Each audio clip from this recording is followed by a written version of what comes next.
Okay, and welcome to another TADSummit Revisited.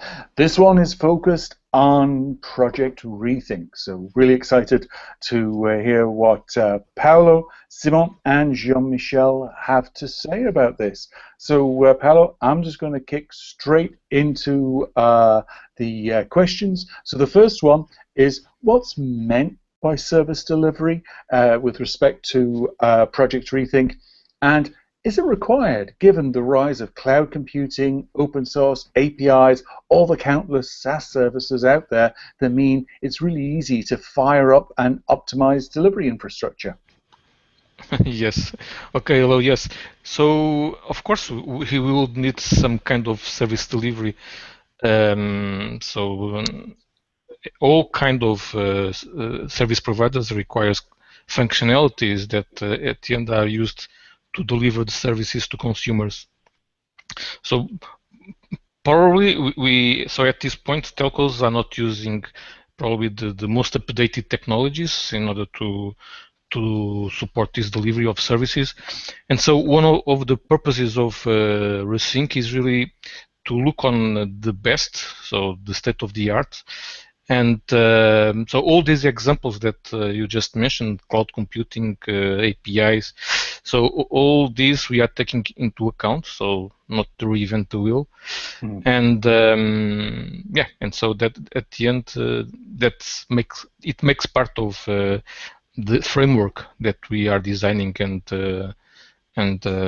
implementing. So we also have a reference implementation of the design. Understood, Paolo. Now, in your presentation, you mentioned microservices. Now, when you're talking about them, are you talking about specific environments like Docker? Just trying to understand what you mean and your vision around microservices.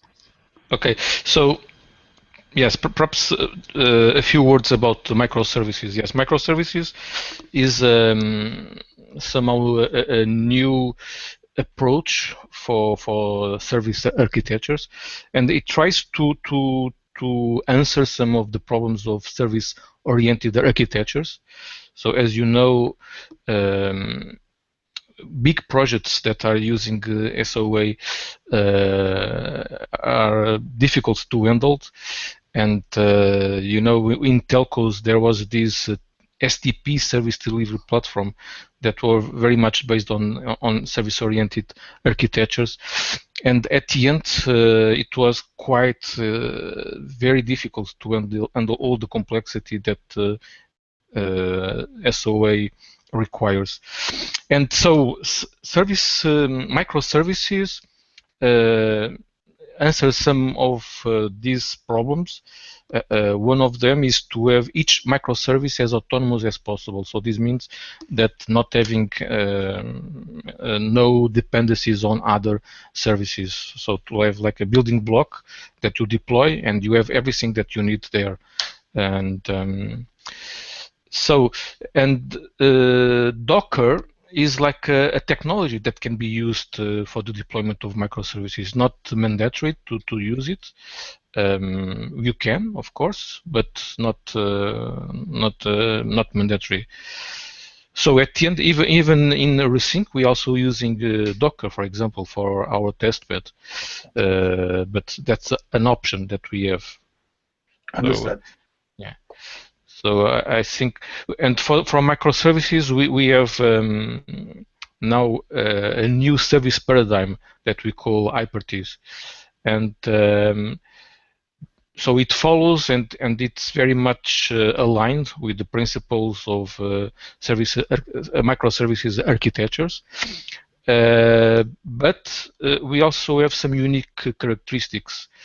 So, for example, microservices hypertease are also following edge computing principles. So this means that the intelligence is very, as much as possible, closer to the user, not necessarily in the cloud. So it could be in your device. On some edge server, that where you could have some hypertease running. Another characteristic is about identity management. So we also having an approach where identity is decoupled from in this case from the hypertext. So in this sense, it's also a unique characteristic that at this point you can't find in other microservices frameworks. Interesting. No, definitely. I think that is one of the unique aspects and makes the work that you're doing in reThink, I think, quite interesting. Just jumping to that issue around identity, hasn't the online world already solved the problem for person-to-person service architectures, enabling dynamic, trusted relationships between distributed entities? I mean, for example, Slack, Facebook, Google Plus already have a framework that sort of works. Yeah. Yes, they work, and as I mentioned before, we also want to learn with them. So we also looking on what they have done and reuse as much as possible some of the design patterns, the technologies that web players are using. So from that perspective, yes, so they have solved some of the problems, but we believe not all of them. So so if we compare what we are doing in reThink with what web players are now doing, one of the big difference is interoperability. As you know, usually web players use a walled garden model. Yep.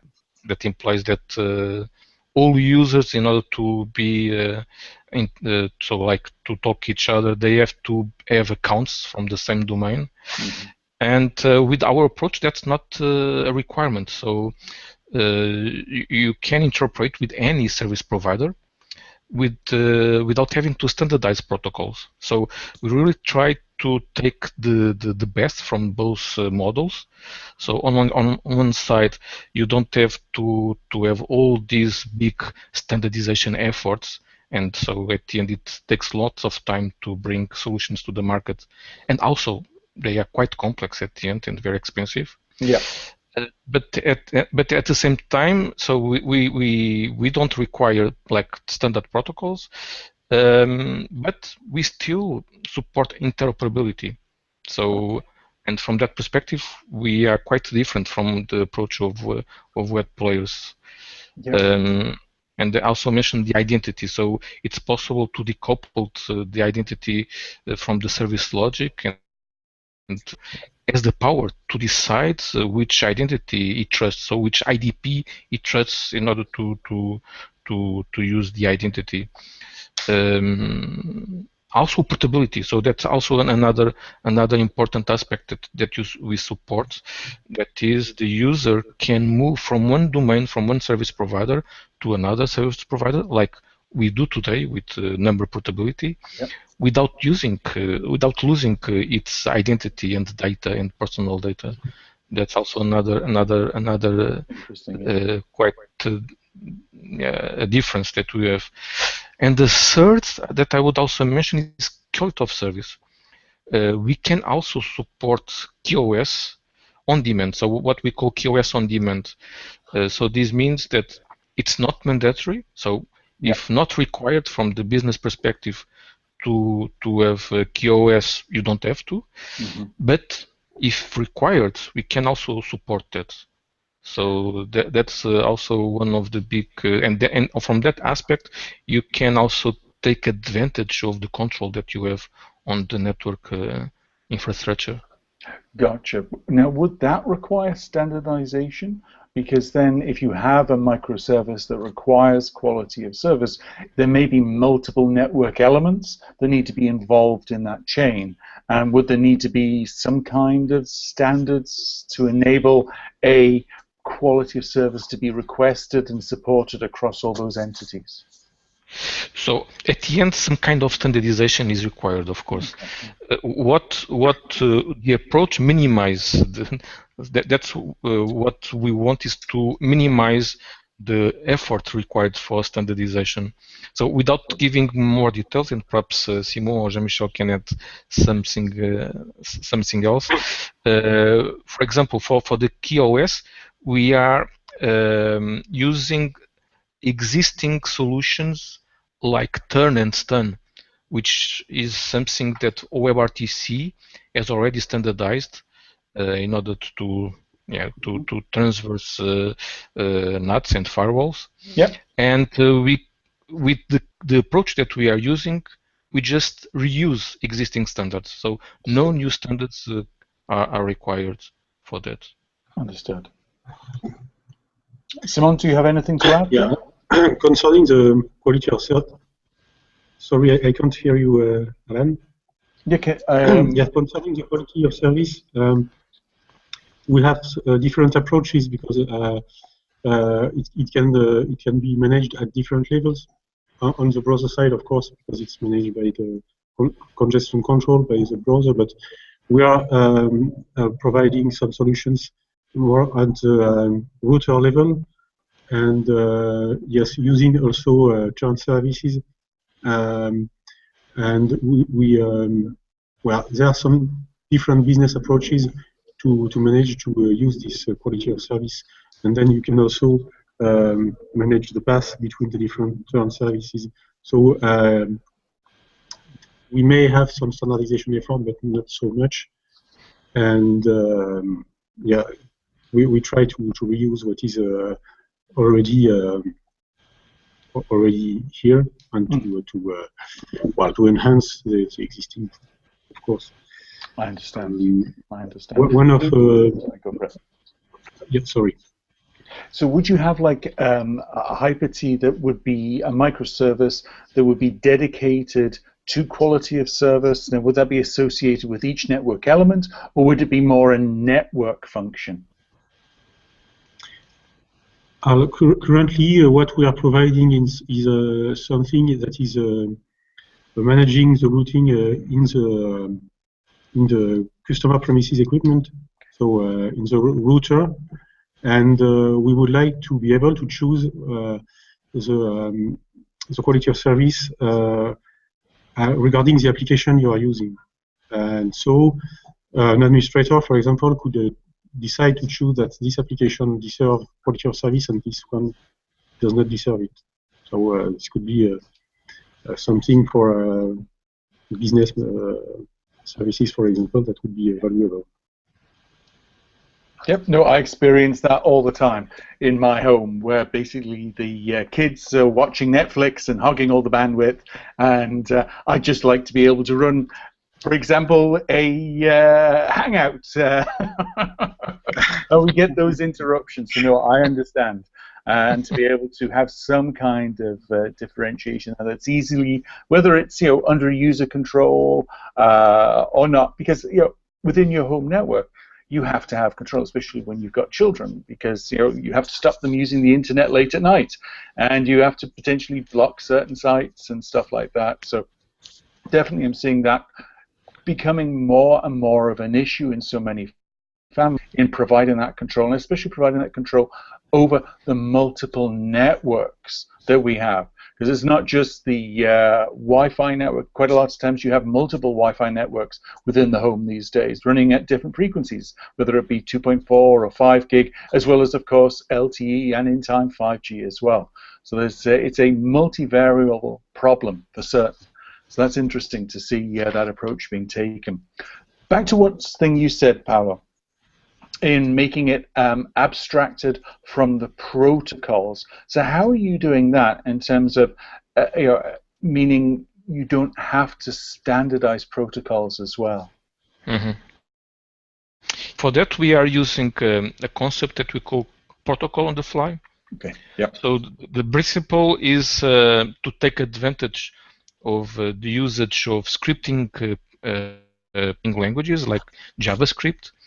And so, also the code on demand. It's also another term that you can use for that. So this means that you can, in runtime, so you can select the protocol stack that is more appropriate on the fly. So depending on the application, on the domain that you want to talk to, you can select the protocol stack, download to the runtime, instantiate, and that's it. So it's a very simple concept that works. So we already have lots of experience, and it's very performant. So you really don't notice that you are downloading, deciding what protocol to use, and instantiating it. It's very fast and performant.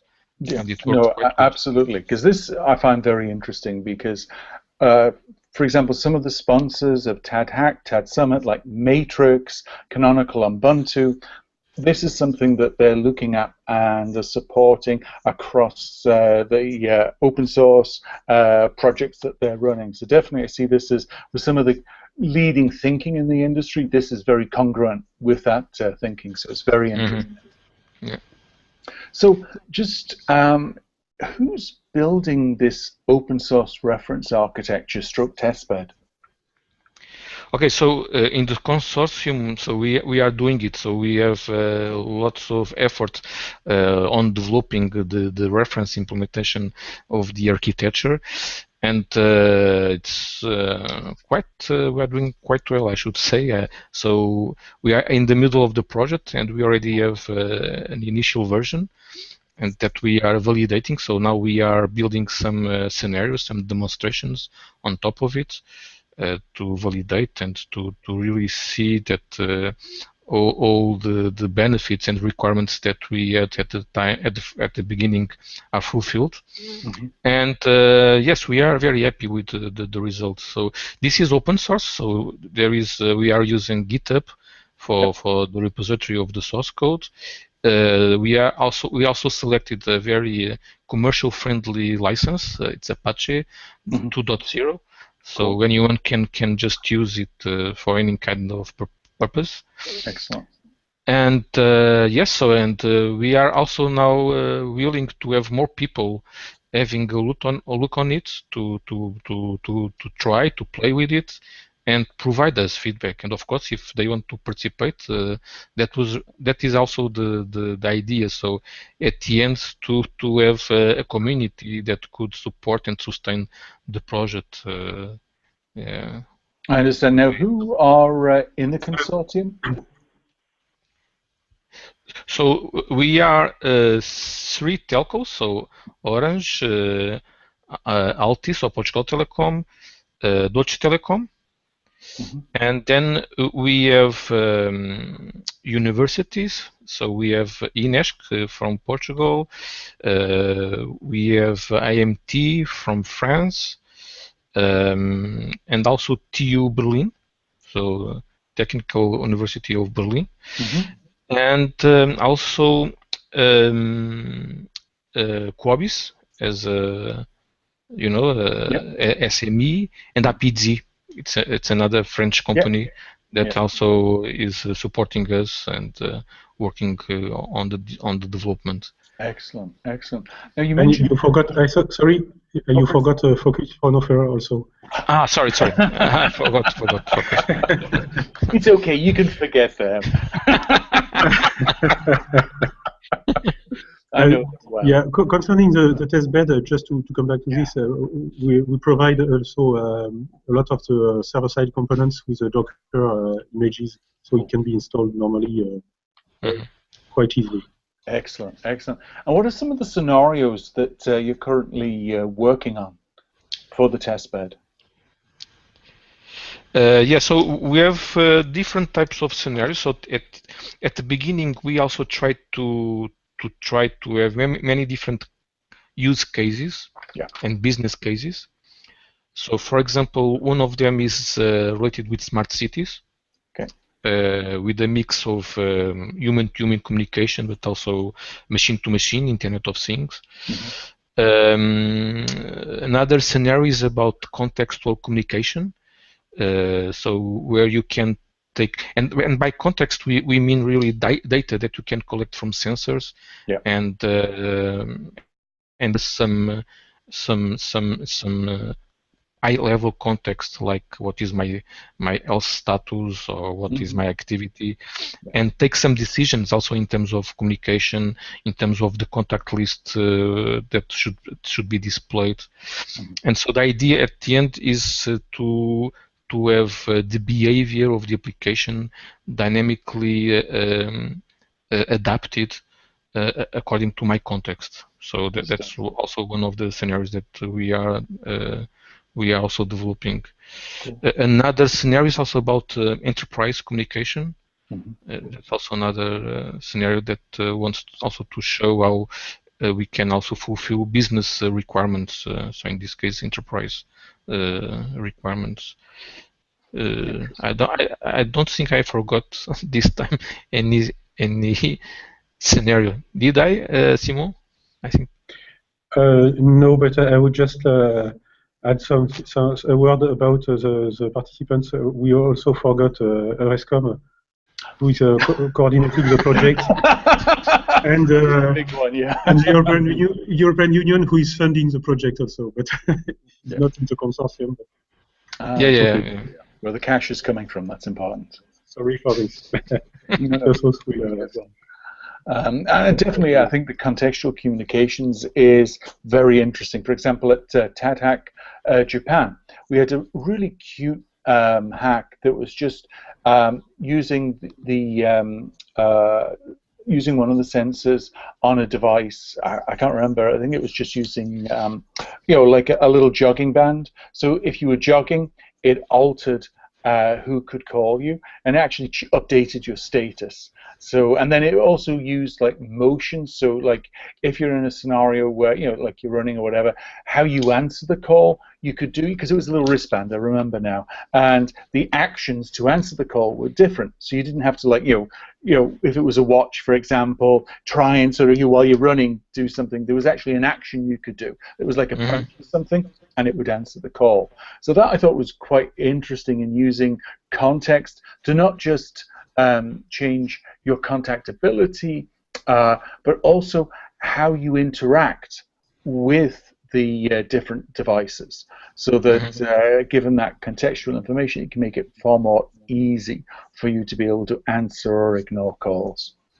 Yes, exactly. So yeah, actually what we are developing fits very well on this kind of applications. And by the way, we also try to demonstrate with these scenarios that it's also easy to extend so the features. So, so because the hyperteas are services that can also be downloaded on the fly, exactly, and provided by different parties. So we can have like different service providers that at the end are loaded into your device, and they interoperate each other and provide different features according to the capabilities of your device, your interests. So and at the end, the experience is very rich, and you don't have to have many different types of applications installed in your device. Just one or a couple of them, and that's it. And you can now have all the features that we require there. Exactly, because the app that you have running on your particular device or up in the cloud can then take advantage of hyperteas on your device, in the network, in other associated networks. So it's really trying to make it a truly distributed programming environment, so that you can take advantage of resources or services or capabilities wherever the customer is located in their whole environment. So that's what makes it, I think, a very interesting project. And it's great that, rather than let's standardize or let's theorize, it's let's make a test bed and see if we can make it useful, which I think is a great approach. Yes, exactly. Yeah. So we try to release very, very early all these, even if they are not perfect, of course. We are aware of that, but it's very important to have feedback from the different stakeholders that can benefit from it, and to take their input as soon as possible. And that comes to, I guess, the last question. So how do you plan to engage telcos and developers to adopt this reference architecture? Yeah, so it's related exactly what we just mentioned. So we have this like today. So what we are doing today, we want to have more of this kind of events, and also to use yeah the tools like GitHub, where you have your source code and use also all the tools, the social network tools, in order to let the world know about what we are doing. Yeah. We also plan to organize some hackathons in order to yeah, let others experience and try our framework. And also in terms of standardizations, we also, for example, we also trying to influence somehow 5G. So there is a cluster in the European Commission dedicated to 5G, and we are in touch with them. So we are also providing input in order to try to influence the design of the service architecture. So not to have again IMS or some kind of IMS for 5G, but something else that would be much more interesting and powerful. Yeah. And yes, and for example, we also drafting some IETF Contributions. for W3C. We also plan to have some work done. Cool. So yeah. So it's far more, across all relevant groups rather than it being trapped in the sort of telco domain. It's fair to say it's a telco group taking a web-centric approach and trying to share the ideas. And I think some of the core principles you've got here in terms of protocol on the fly, the separation of identity and services, the focus on microservices, the reuse of just what's on the shelf, to create this quite interesting, dynamic, distributed services environment, and getting it out there in a test bed and letting developers play with it, and most importantly, giving you feedback, because that's one of the things that I mean, a hackathon's great in terms of showcasing your technology, but another thing that happens that maybe isn't as public is, boy, do developers provide very blunt feedback on what's working, what's not, and they are very skilled at finding what's not working on your platform. So it's a great way, in a friendly environment, not in a sort of big negative public, but in a great way of just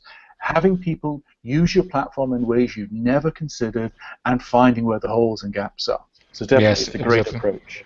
Yeah. We also believe on that, of course. So, Simon, do you have anything else to add? Yeah. No, you perfectly spoke.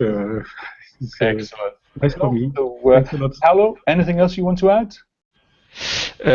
No, so I invite all of you in order to have a look on our GitHub repository. I guess that you're going to publish that in. Yeah, it's on the weblog, so people will be able to get weblog. to the weblog. Yeah. And yes, so I hope that we'll have more chances, perhaps like one where you can give a tutorial about how to develop an Hyper-T, how to develop an application that is using Hyper-Ts. So this kind of webinars, we also looking for it in order to. Oh no, absolutely, and I think definitely in both TADHack and TADSummit, we'll be more than happy to provide a platform to help people understand what you can do there. So again, Simon, Jean-Michel, Paulo, thank you so much, and hopefully this time we've got a decent recording. So Yes. thanks so much, guys. I think so. Thank you. Probably.